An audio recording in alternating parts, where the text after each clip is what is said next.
Hey, anime lovers!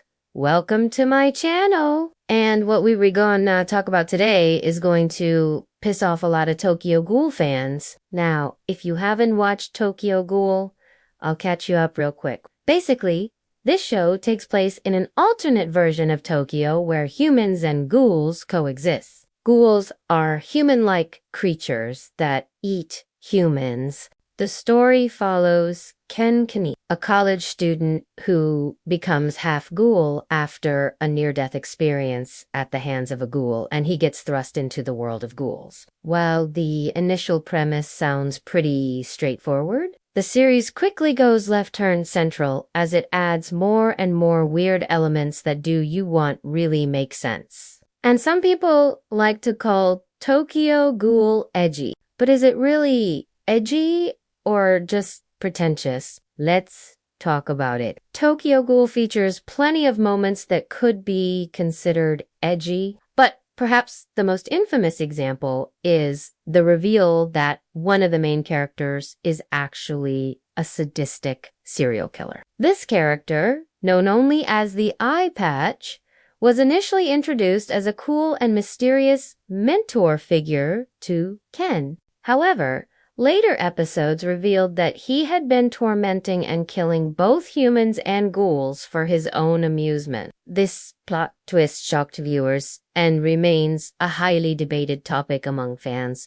Some praise the show for its unpredictability and for subverting expectations, while others criticize it for introducing such a graphic and disturbing element into an already dark and violent story. Now, when done right, plot twists like this can be a great way to keep your audience on their toes and can lead to some really compelling character development. Think Loki in the MCU or the fact that Darth Vader was actually Anakin Skywalker. But when done wrong, it can feel like the writers just wanted to shock the audience for the sake of it. And unfortunately, I think this is the case with the Eye Patch. He commits horrible acts, like torturing his victims, and turns out he was only pretending to be nice all along.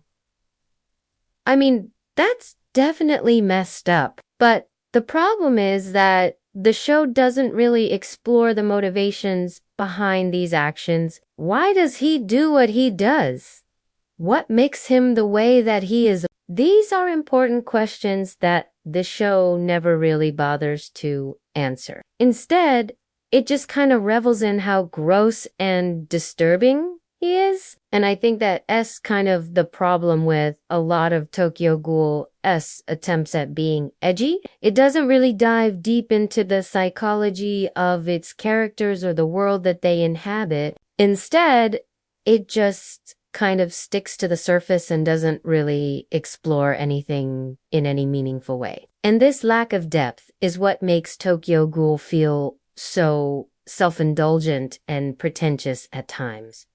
Take the whole torture thing, for example. There are multiple scenes of characters being tortured and it's always played completely straight. There's no dark comedy, no satire, no commentary on the human condition.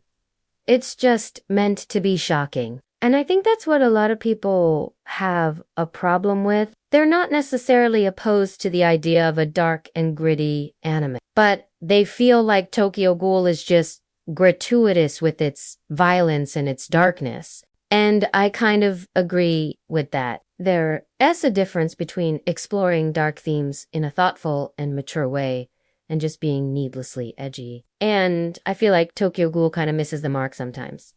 But I want to hear from you guys. What do you think? Is Tokyo Ghoul just pretentious? Or is it actually deep? I think there's a good argument to be made for both sides. Let me know what you think in the comments below. And if you liked this video, be sure to hit that like button and subscribe to the channel. Thank you so much for watching, and I'll see you next time.